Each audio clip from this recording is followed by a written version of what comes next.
Hello and welcome everyone. This is Harshal Desai from Elit's Technomedia Private Limited. I welcome all the audience to Governance Leadership Summit. Those who attended the event yesterday are aware that we had a wonderful sessions and speeches yesterday where several and eminent officers from across the country participated in Governance Leadership Summit and spoke on various subjects and topics. Today is not an exception. We have a number of esteemed officers joining us today also at the Governance Leadership Summit. In this session, Housing for All, we have assembled for a special address and presentation by Mr. Amrit Abhijat, Joint Secretary and Mission Director, Housing for All, Pradhan Mantri Awas Yojana Urban, Ministry of Housing and Urban Affairs. Welcome, Shri Abhijat, to Governance Leadership Summit.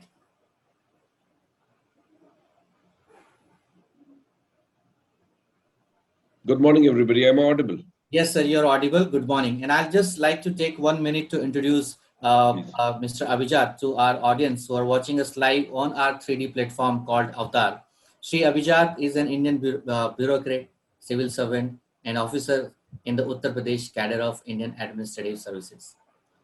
Since December 2015, Sri Abhijat is serving as Joint Secretary and Mission Director in the Ministry of Housing and Urban Affairs in the Government of India. As Joint Secretary and Mission Director in the ministry has assigned him to implement the Pradhan Mantri Awas Yojana Urban. Pradhan Mantri Awas Yojana Urban is one of the largest housing program in the world, and the mission presently has a validated demand of 10 million housing units by 2020. So, a very key portfolio Shri Abhijat ji is handling in the ministry. And now, without a further ado, I would request Shri Abhijat ji for the special address and the presentation.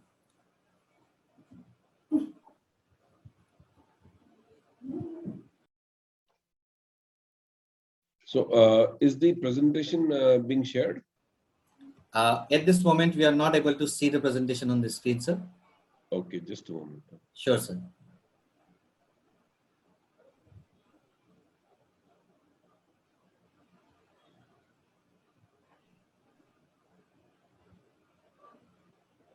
Share the screen, right? Yes, sir.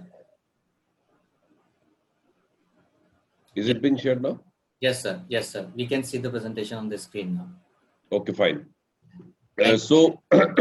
Good morning, everybody. And I am Amrit Abhijat, has just been introduced, and I look after one of the largest housing schemes in affordable housing sector on behalf of the Government of India.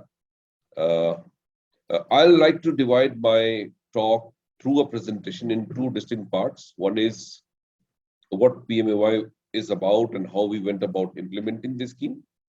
And second, perhaps almost in the middle of the entire story is what makes it different and what makes it successful, and what are the various things that we've done over an evolutionary manner in which various initiatives and learnings have come across through the states to various stakeholders. And as we stand today, how do we look at the future in terms of fulfilling the vision of the Honorable Prime Minister when we set about launching this scheme by the name of Pradhan Mantri Awas Yojana. So this is going to come through a presentation, the broad indices, and in between I'll like to talk on things that I've just discussed. Great, sir. I just request you to please put this. Can you take me to the first page? Yeah. Are you going to do it? Am I going to do it? You'll have to, sir, because you are sharing the screen. So, okay. yeah. Okay. May I please do it on full screen, sir? If you can. Yes. Yes. Perfect. Perfect, sir. Perfect. Thank you. Okay, fine. See, the Pradhan Mantri Awas Yojana, or the Housing for All, as we know it, the scheme started on the 17th of June, if I'm to say right. So it's exactly 6 years now. And we got the cabinet approval on the 17th, but the scheme technically started on the 25th of June by the Honorable Prime Minister. And the broad idea of the scheme was that we had to shift from incremental housing to something much more comprehensive. And it was about time when the Indians would be getting a house of their own in a very comprehensive manner, which means that it will be an all-weather unit with the toilet, kitchen, electricity, and water facilities. And gone was those apologetic housing of 18 square meters, 17 square meters. For the first time, we went about deciding on 30 square meter as the basic minimum area, which is almost like 320 square feet for a household. And it should have a living room, a toilet, kitchen, as I just said earlier. Uh, this is largely based on the kind of experiences we had in the earlier schemes, where we felt that the houses which were being made were largely left unoccupied, also on account of the scarcity of space it had, the lack of facilities, the common issues of, the common sharing of toilets made it all the more difficult. But perhaps more importantly, the manner in which these houses were made, the kind of funding that was being accorded to fulfill the goals of housing was considered inappropriate. And therefore, the Pradhan Mantri Awas Yojana or Housing for All did two or three things in a very, very substantive manner, which I would think became the core philosophy behind which we all set about our task. The number one philosophy I would think is that for the first time in independent Indian history, we told that it's going to be housing for all. Therefore, we shifted from any bias towards any caste, community, region, and we told that anybody who's eligible has an income of 3 lakh as an household and does not have a Pakka household would be getting a house. So very often I was asked this question during my tenure here, that what is the target? The target is that there is no target. Anybody who's eligible, and insofar as anybody who comes by the time the mission ends would be able to get a house if they fulfill the eligibility criteria. So there was no region, caste, no categorization of houses on the basis of this state will get 200, this will get 500. Any amount of demand would be catered to. Second basic important change was that instead of us giving a house as if something like an obligation is being accorded or something like a prize money is being given, for the first time we gave the power to the people by saying that you demand the house and you will get the house. So the people became the center of the scheme in its core philosophy. Rather than us deciding, they would decide whether they wanted a house. And more importantly, the third component was which type of house. What was happening earlier was earlier schemes emphasized mostly on slum development. And we have made quite a lot of inroads there. But the problem of housing cannot be segregated and left in isolation only to the slum areas. You have a hugely aspiring class which wants housing of their own. They come to cities as migratory unemployed people, find employment here, but they need a house for their own family, and therefore need not necessarily be a part of the slum hierarchy. They want to shift into dignified homes. They want to stay with their family, close to their working places. And therefore, based on past experiences, this scheme had a cafeteria approach inbuilt in this scheme, in which a person could choose to stay in a multi-storied apartment through a housing which was made by the private builders, made by housing societies, made by development authorities, state governments, or a joint venture. And they could shift into their house by getting the commitments of Government of India, the concerned state government, and of their own. The another issue was, of course, the slum development, which continues to be something that we have to address in a very significant manner, and uh, this needs to be looked into even after the PMOI is over, because we have slums which needs to be catered to. The third component was the credit-linked interest subvention, in which the state was at the backseat, and the banker, builder, and the beneficiary was at the core, and they could select houses of their own. They could just go and buy their own house, get a home loan done, and after the home loan is done, we would uh, load the CLSS amount of interest subvention upfront on their own account. So this was the third criteria, and we've done close to 17 lakh houses in this. And the fourth, which perhaps became a very, very popular component in the South as well as the Eastern India and North India, was the beneficiary-led construction, where a person could make the house, it's their own house, on their own given plot of land, or whether through purchase or through the state governments. So this cafeteria approach, I think, became a very important aspect of choice within this. And the fourth very important underlining factor was that the area, the size, give dignity to their own dream. And it was just not four walls, but with this house, it became an instrument of success, because once a lady gets a house and she's able to work in proper environment, and the kitchen is proper, the toilets are proper, it has been studied and found to be true that their health has improved over a time. The students have improved their performance over a time. And Niti Aayog did conduct a survey with the ENY, and they found that this was found to be true, that good living conditions makes people perform better in health indices as well as in education, and perhaps even business, on which I hold no privy to any data right now, but perhaps that is something we can get it examined. So all in all, the state governments then decided to, we all got about our working model in work mode, and the demand was assessed to be 1.12 crores, and we set about achieving this target. As you can see that this graph details on how the progress has been made over a period of time. When we started off, we could barely do about 6.2 lakh houses in the first year, from 6 to 15, then 36, and quantum jumped to 71, 95, and now 112 lakh has been sanctioned already. Of this, you'll be happy to know that 82 lakh houses are presently being made, out of which about 48.3 lakh houses have been done already, and people have shifted and they are living happily in it.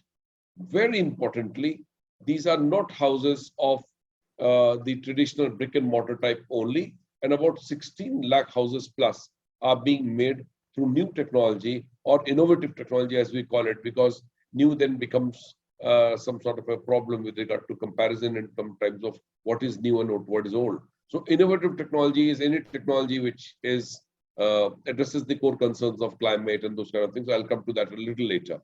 And CLSS, which had about 16 lakh plus houses, has been a roaring success, because it has not only ensured housing, but it has also assisted the real estate in such dire times when it has a constant supply and a demand is to be met by the private sector, and therefore has propelled a lot of economic activity in terms of construction. So it has, this scheme is something that has ensured not only housing to people, but also employment, also work to the real estate, so on and so forth.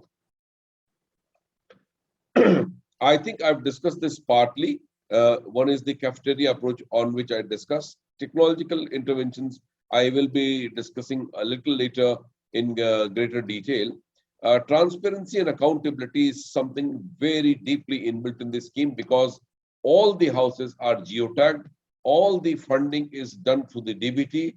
The entire process is done in a manner that it enables the state government to go for the projects in a very, very free manner, because it is they who do the demand survey. It is the state government which actually then approves the scheme. They come to the central government only to get the funding, and we only ensure that it is as per the guideline, and the buildings have been made through the geotagging arrangement, and funds flow accordingly. Therefore, it is a very transparent and accountable system, where the surveyors go or record the evidence of houses, the beneficiaries' details are inserted. Since it is Aadhaar based, the issues of duplicity, of cronyism, and nepotism, and those things have been limited to a great, great extent. And I'm very happy to say that as I speak, the data speaks for itself, that we have overall arrangement wherein every person who's got a house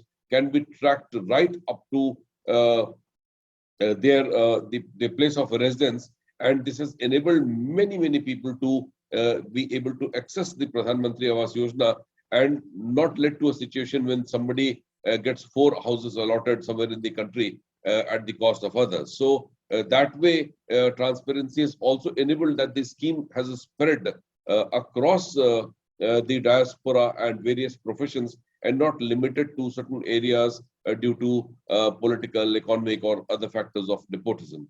Innovative funding mechanism was ensured in terms of how we actually went about funding this huge scheme. I think I will be speaking about that a little later because that's something very critical to the Pradhan Mantri Awas Yojana. Cooperative federalism, as I told you, is extremely important because housing is a state subject, and we ensured that this continues in the manner where the states feel very much a part of the whole scheme. They are also able to participate because it is they who get the works executed and the people of the state benefit out of that. I've discussed this in part when in my opening remarks that ISSR was one of the verticals for the slums, the credit linked subsidy where the benefit is up to 2.5 to 2.67 lakh. The affordable housing in partnership, we've done about 28, 29 lakh houses in this, and the beneficiary link construction, which gets you about 68 lakh plus houses have been done, and I think close to 40 lakh is underway.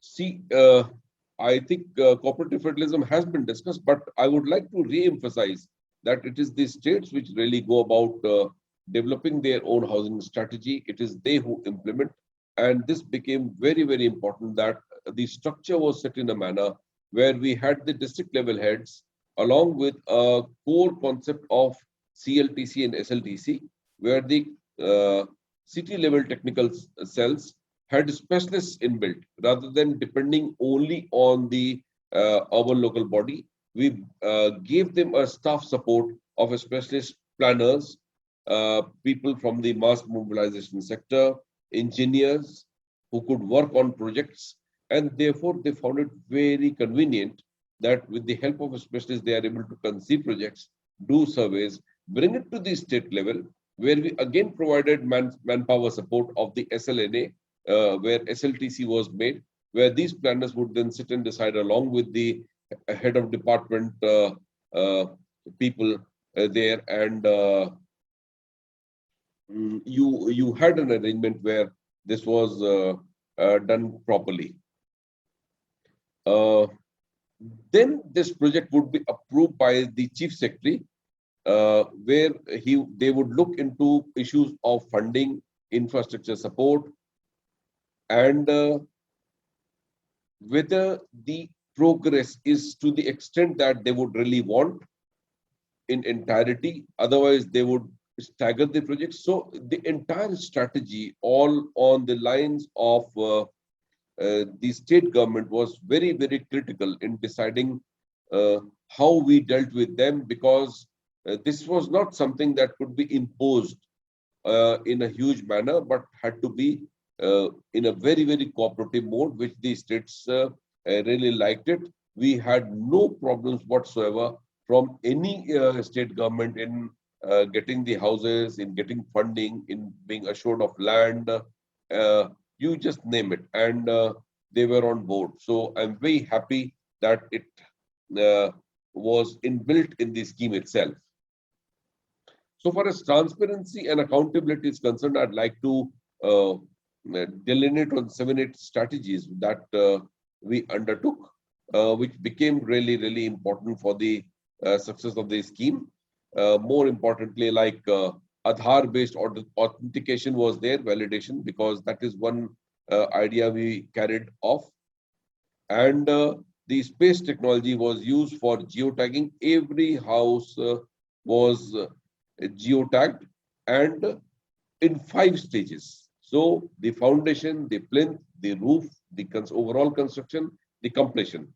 And we were able to then uh, monitor the construction activity through space satellite systems. DBT was something inbuilt and the entire money. So corruption really came down because interventions were not there. And it really helped all of us achieve our goals. Uh, the online MRP system was something very important because you cannot execute a project. The project size today is almost like 23,000 projects. You cannot have every release done, everything monitored on the file approach and report approach. So the entire reporting system, the entire progress, the MRPs, the measurements would be onloaded onto their system. We would share space and the progress would be ensured. Therefore, even the subsequent sanctions, not only the beginning one, would happen through proper mechanism, and uh, this would be done in a very systematic manner. So this is about this, and the site visits of the SLTC, the site visits of people was ensured in a similar manner, where people would visit every now and then to measure the progress, and even the honorable chief ministers, the political heads would visit very often and would ensure that they interact with the beneficiaries. So it's been very participative, very transparent, and systems have been made where every house can account for itself the kind of stories that they have made. The funding mechanism was something that we were concerned about in the beginning stages, because to fund this kind of a scheme is a huge task. The government of India had committed itself, and after a little while, as we went along, we felt that the requirement is very, very high, and we went about speaking to talk to the finance ministry, where a concept of extra budgetary resources was decided, in which 60,000 crore was approved by the Union Cabinet, in which the decision was that with the help of the finance ministry, we would identify funders who will then raise money from the market, and this would be paid by and by the government of India through the Ministry of Finance. You will be happy to note that this has strengthened the progress in a big way, because we need good amount of funding for any such project or enterprise that anybody sets about. Apart from this, the budgetary resources was also increased from time to time, and we are getting close to 10,000 crores every year through the budget. So 60,000 in EBR, about 60 to 70,000 through budgetary systems in terms of its offtake every year. And then also perhaps the probability of us getting in some external aid, because the mission demands that we would be requiring about 1.8 lakh crore as central assistance. About approximately would be the same demand from the states also, and subsequently perhaps the beneficiaries. The overall investment of 1.8 lakh houses would be 1.2 lakh 1.2 crore houses would be about 7.5 lakh dollar rupees, and in which 1.8 lakh would be from the government of India, about the same amount from the state, about 3 lakh crore to 3.5 lakh crore would be coming from the beneficiaries. So this was very participative in a way, and as we are going along, as I speak today, we would have done about 4 lakh crore work already on the ground, which has propelled a huge economic activity in terms of sales of steel, cement, employment, hardware, furniture, soft goods, so on and so forth. You can see that the lighthouse project is something we are executing. Technology became a very core concern, because in one of the meetings, Honorable Prime Minister said that we are going to implement this huge scheme, and why should we not get the best technologies from the world? We set about doing the Global Housing Technology Challenge, after which 54 different kinds of technologies came to India, out of which about 6 have been taken up for the lighthouse projects. Other projects are now being taught technologies through the Technograhi course, through the e-module course, and also perhaps through the private investors taking up these projects. But Lighthouse project is something very unique because out of these 54 technologies, through a challenge process, 6 states came about, and these lighthouse projects were inaugurated on the 1st of January this year by the Honorable Prime Minister, wherein Ranchi, Agartala, Indore, Chennai, Rajkot, and Lucknow are making houses with this new technology. And it is just not new technology because the private sector has been making these also. What is important is that it is being introduced in curriculum, it is being introduced into various skill sectors so that they become very abreast. The people are going to see this. They are going to adopt and adapt to this kind of a technological change in terms of availability of technology. And through the technology submission, we will continue to push it to the private sector also. So what will eventually then happen is that environment-friendly houses, climate change issues of thermal comfort would be addressed in a big way.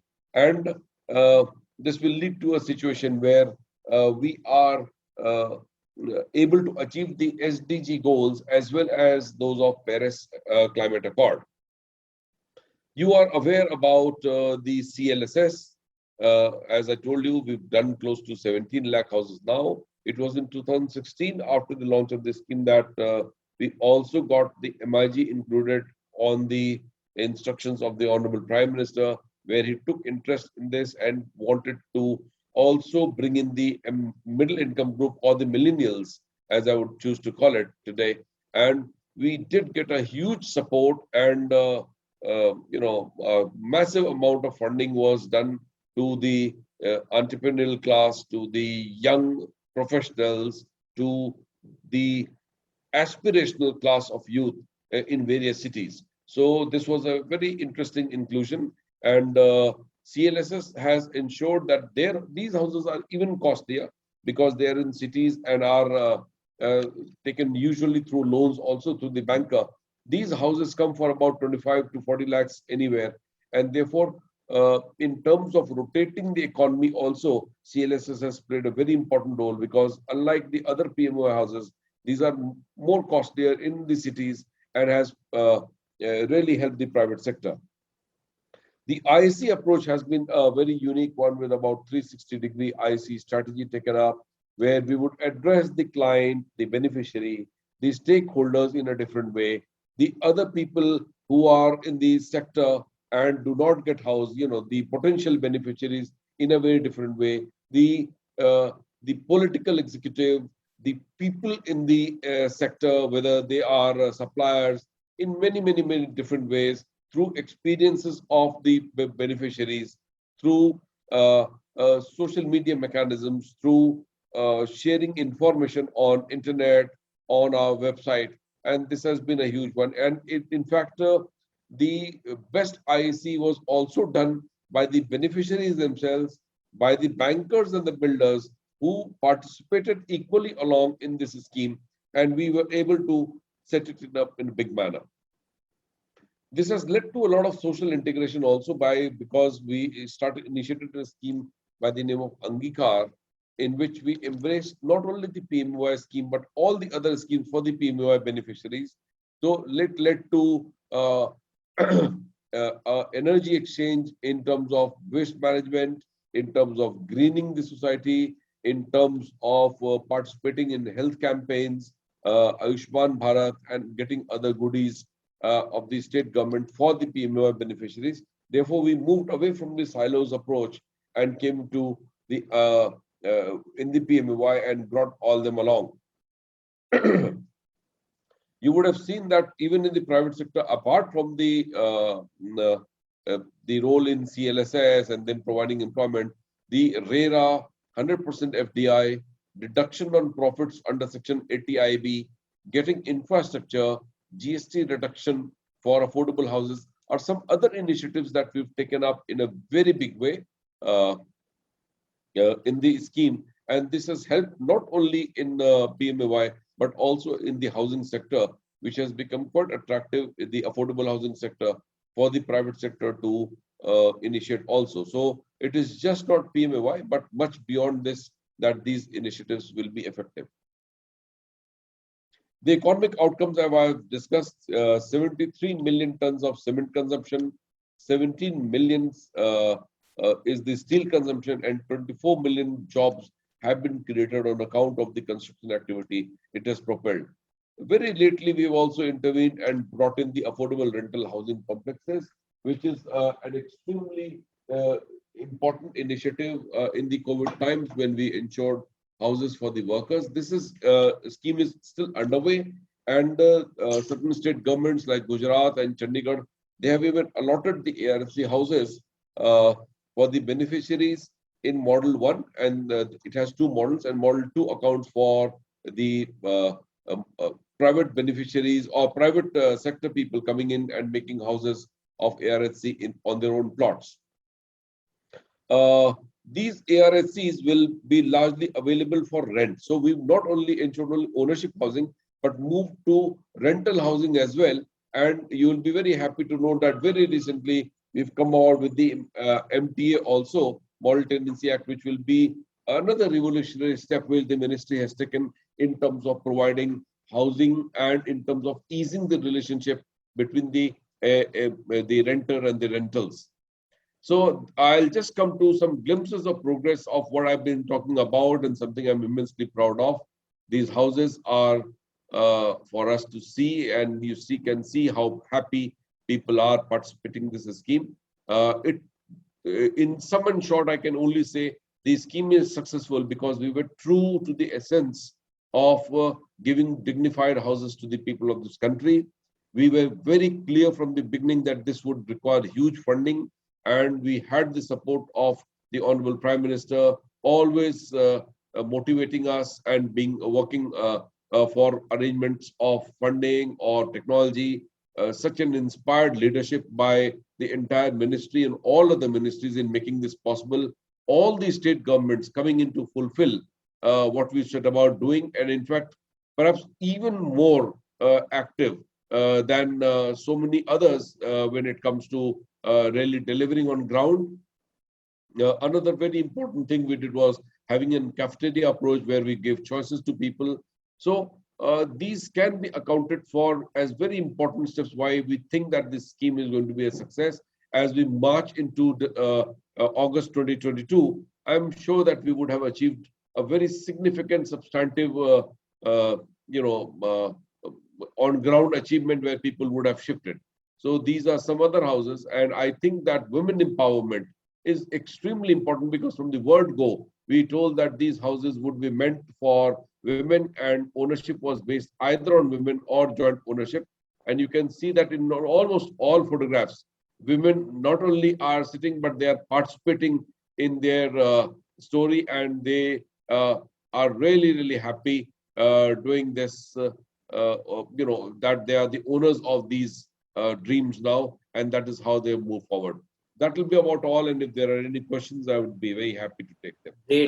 Great, sir, great. And it is an very ambitious project, and the way Ministry of Housing and Urban Affairs is working on this is really something very remarkable.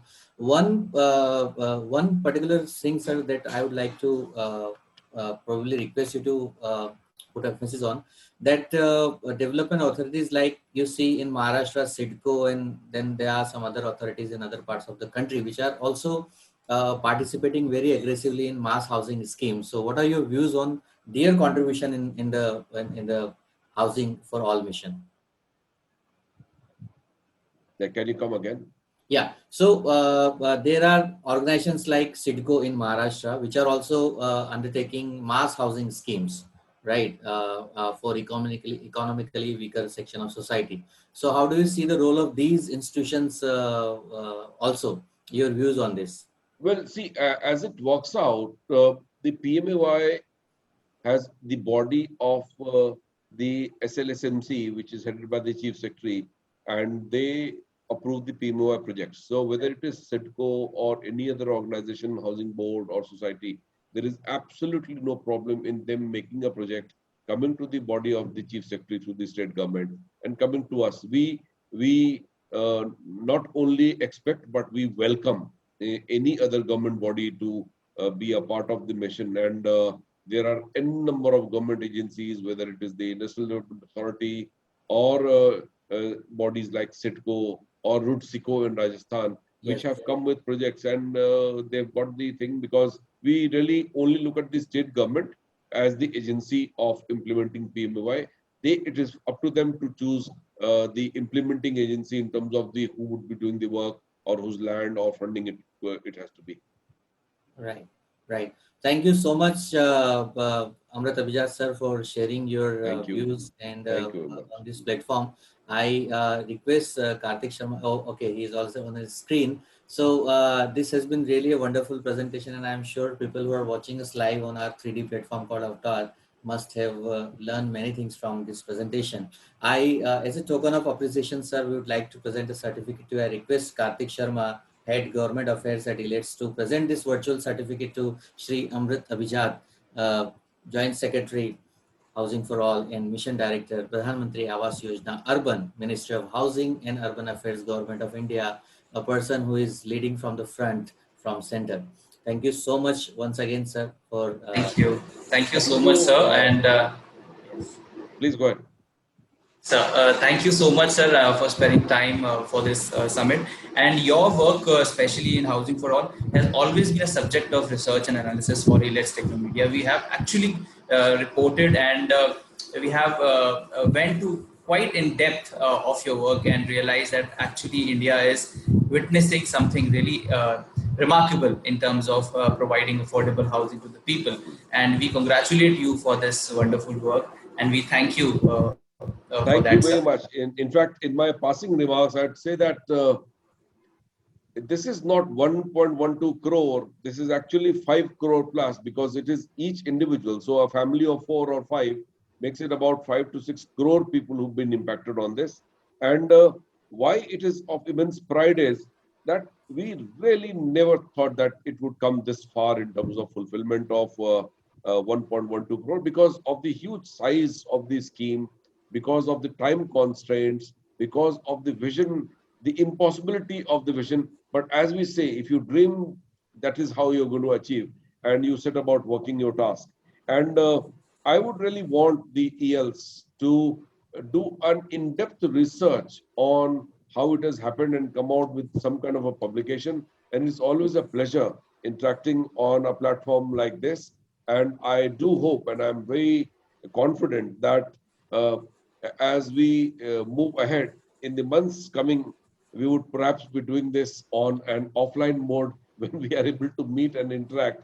And that is a different level of energy altogether than this online thing. And let's hope November, December, we do something big in terms of housing, where the PMA work is also recognized in a big way by the ELS community. Thank you. Thank you, sir.